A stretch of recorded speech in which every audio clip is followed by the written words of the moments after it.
Hey everyone, it's Chris Petri. Thanks for coming by. I'm real glad you're coming by on this video and joining along in the fun here. We're going to do wet and wet on this video with a landscape style painting.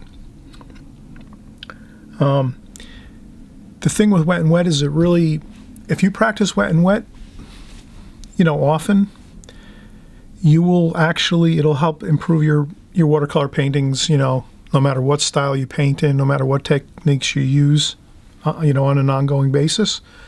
So that's my goal here, is to help you create better paintings and get more familiar with your watercolor techniques and your watercolor art. I want everyone to feel great about their watercolors, to have fun. I want everyone to go out and paint when you're on vacation or when you're visiting maybe with some relatives and you have a little extra time. You can go out and do a little quick sketch and painting outside. And when you're at home on the weekends, you can do some painting and some drawing and so forth. I want everyone to have a great time with watercolors, and I want everyone to make it like a real fun thing in their life and an enjoyable thing, something that's really exciting. That's how it is for me. For many years now, I've just always had so much fun, so much excitement, and I want everyone to have the same, feeling about their watercolors and their painting and their art. So that's what I try to do here. Is I feel if you can learn a lot of techniques and a lot of tips and tidbits of information that makes your watercolors better and easier for you, you'll have more of a fun time. You'll do it more, and you'll have more enjoyment with it. So let's get right into it. Again, wet and wet here. We're going to do a landscape. We're just going to take a real simple idea here. Let's just do with, we talk about breaking up our rectangle here. This is where all the action is, the rectangle, right? No other place. When we're a watercolor artist and we're thinking about doing a painting, all the action's right here in this rectangle. So let's make sure that we understand this rectangle and we say, okay, well, space divisions, how are we going to break up our space divisions within this rectangle? Where are we going to put our subject matter that's going to look most pleasing, most exciting? Where we don't want to put it, what we need to kind of ask ourselves, does that make sense? Ask ourselves a question. Like, we always know, hey, let's not put our subject matter right in the center like that. That's kind of boring. Everyone kind of, let's not make our subject matter real small. Let's fill up our rectangle with excitement. Let's not make a little small, little tiny cabin here in the middle of the painting. A little, you know what I'm saying? Like a little spot on the painting like this, and say, oh, there's our cabin or our farmhouse, whatever it might be. You know what I'm saying? We don't want to do that. Make a small little, subject matter here, and then the rest of the rectangle is just empty. You know what I'm saying? Let's design our paintings. Let's definitely think about design when we're painting. So here we're going to do a landscape. We're going to make it exciting.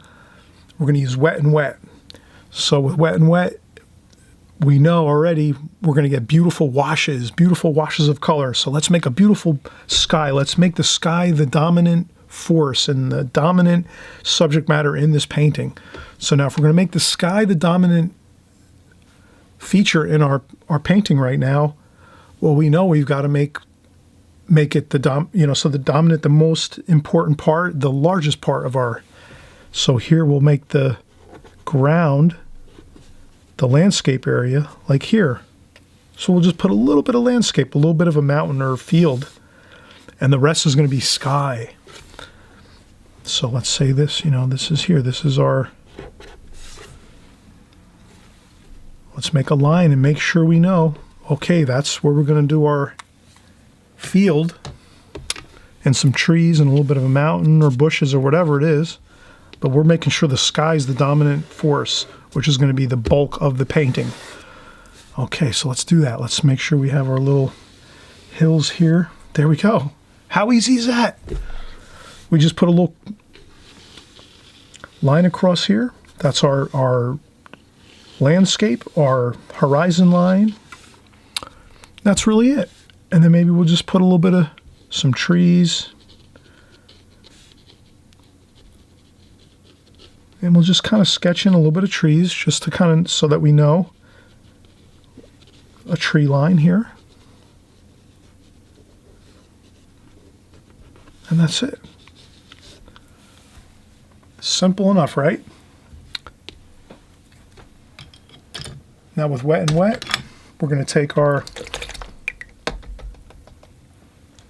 I have a 2-inch Da Vinci square brush, and I'm just going to flood the paper with water. Now remember, this is wet and wet, so we're going to soak the paper really well. And let's go about 2 coats. So I'm going to, again, dip my brush in fresh, clean water and go over a second time just to get the paper really good and saturated. And that should be good. So I went over 2 times with fresh, clean water to give it 2 coats, and now we see it's a glossy look to it. So that's our watercolor paper. It's got a glossy look to it. Then we take some paper towel, and we just mop up the water as we go. I'm working on masonite board here. I got this at the local big box store, the Lowe's and the Home Depots. They have the masonite 1/8 inch masonite board, and you can just tell them, please, please, please, I need 3 pieces of masonite, 1/8 inch masonite board cut into whatever sizes you want. You know, maybe like a 10 by 12, 18 by 24, and maybe like a 24 by 36, 3 different pieces. They'll go get the big board, they'll go over to the saw, they'll trim it up for you, and they'll give you the 3 pieces just the way you want. And then that's it, and you have your masonite board. And you can work right on your masonite board with your all your paintings and things. And you use the smooth side up. Okay, so now it's a waiting game. We're going to let this just dry a few minutes, the paper. And that's the key with wet and wet. If you let it dry just a little bit, you're going to have much better results. Like if you put down the water onto your paper, right? 2 coats, and the paper's drenched with water, and then right away you start putting in water, it's going to flood, and the paint is just going to go everywhere and start dripping down, and it's not going to look good. So the main thing is here, which, does this make sense? We let this dry just a little bit. Let our watercolor dry just a little bit. Let that water dry. If you let it dry, you're going to be 100% happy because your washes are going to look so much better. So if we let this dry a little bit, and until it just has a dull sheen to it. That's what we're looking for on our watercolor paper, is a dull sheen. We don't want that glossy look, because that means the water hasn't penetrated into the paper enough. With wet and wet, a lot of the key is timing everything. So as your paper gets drier and drier and drier, then you're able to work, better and add more paint and get everything to look good. So here we are looking pretty good. I'm getting my brushes ready, so I'm wetting some brushes here, some round brushes. So the key is to let this dry a little bit, the paper. I wet my brushes, my Da Vinci Maestro round brushes. These are Kolinsky Sable brushes. So we let these dry. We let the water dry on the paper, and then we start to go in and get let's mix up our sky colors. So here, as the paper's drying, you have plenty of things to do. Let's get our cobalt blue, French ultramarine blue. Let's use a little bit of mineral violet, that purple color. We'll put that up there in the corner just to have a little variety of color. Cerulean blue.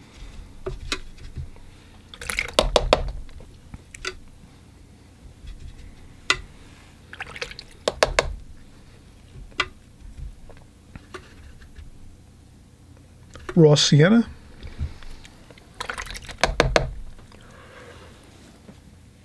Okay, now if you see now as the water dries on the paper,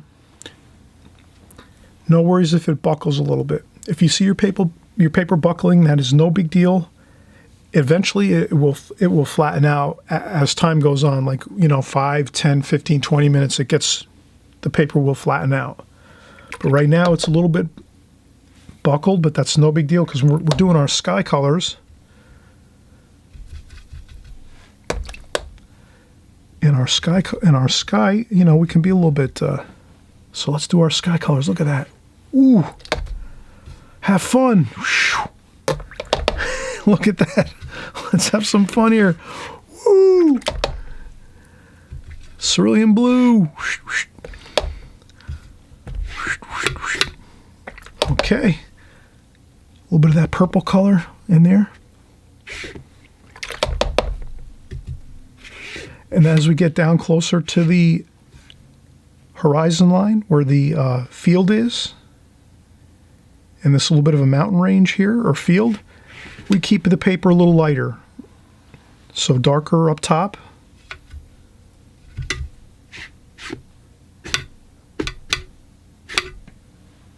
Have fun with this. Beautiful strokes of paint here, and then let's put a little bit of raw sienna at the horizon area here. That's it. And now look how beautiful that looks. Wet and wet. You can't go wrong with wet and wet technique. It looks great. It showcases the beauty of the watercolor medium. And then now we're going to go in and let's mix up our gold colors for our field. So we're going to do raw umber, raw sienna, cadmium lemon yellow here, and cadmium yellow, cadmium lemon yellow. Let's pick up a bunch of that yellow and let's go right in. Look at that. How easy is that, right?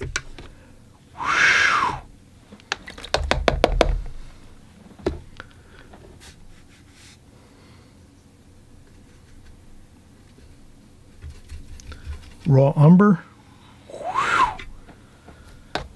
Perfect. Look at that.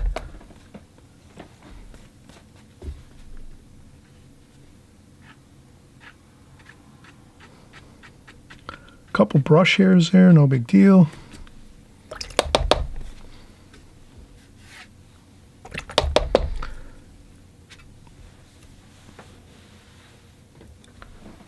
Okay, a little more raw sienna, yellow ochre.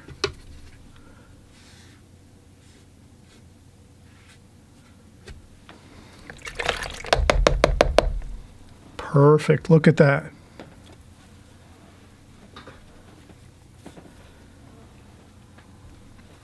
Okay, and then let's do some fields here.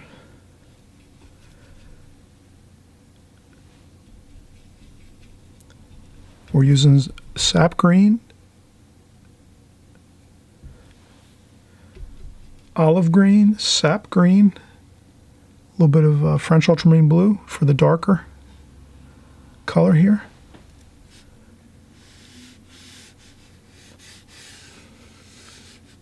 Does that look cool or what? Add a little bit of burnt umber to your green and a little bit of more French ultramarine blue to get a little bit of a darker color. Here, a little bit of a darker. And just, there we go, look at that.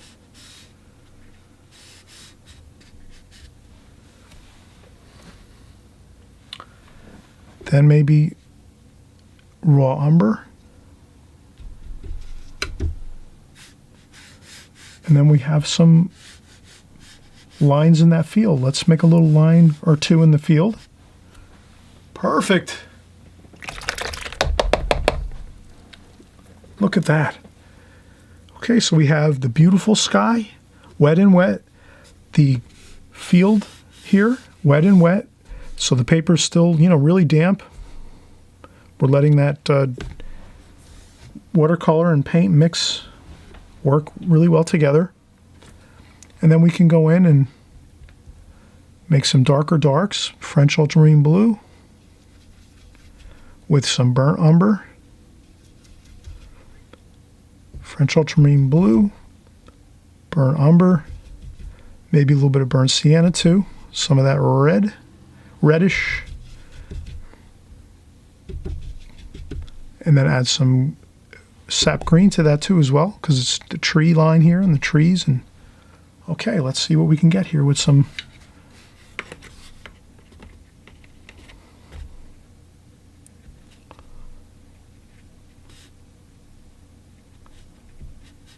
look at that, perfect. Look at that, the beauty of it. The trees and the tree line and some lines there just to, and if you need some more rich dark colors, go on in there and get some of that blue and brown, the burnt umber and blues.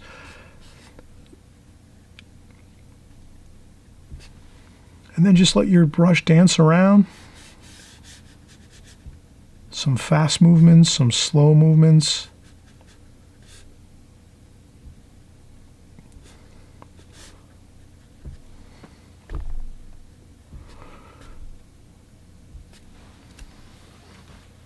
Wow, look at that.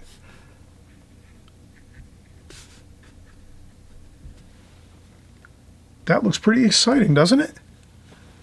And that's all with wet and wet. So with wet and wet, you can get some really exciting, beautiful looks to your watercolors. And again, we're going to let this dry a little bit too. And again, here you can see I'm kind of adding in some colorful lines.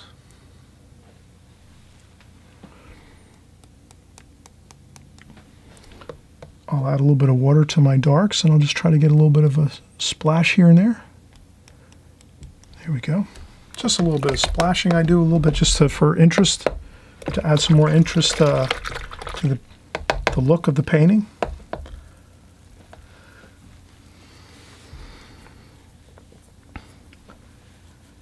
We can go in and we can use a, sometimes I have a chopstick that I trimmed out. So I use a chopstick and I trim it down to do some scratching out. So you can do some tree trunks and things like this.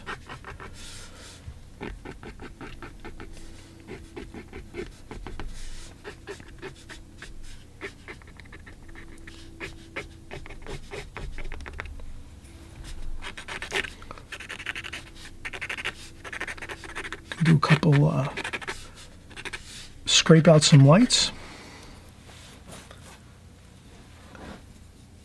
Perfect, look at that. That's real simple, and then we just peel off the tape and we'll see what great, beautiful color and technique we have here.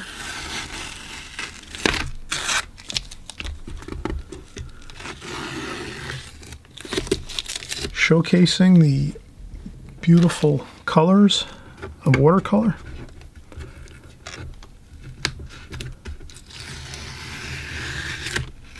All right. And we'll see if we can maybe zoom in a little bit here.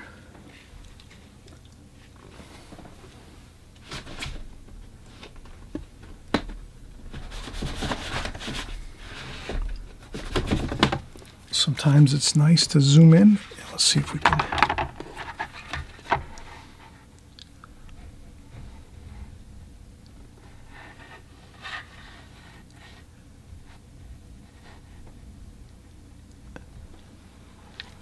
Okay, there we have it. You can see how a simple approach to watercolor can be really powerful.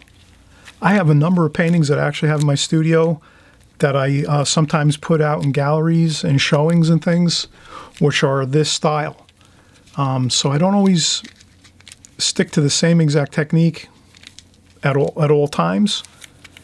This is one technique that I do use occasionally, the wet and wet strictly, getting just the paint on the paper simply, quickly, directly, and you have this effect, which is just beautiful.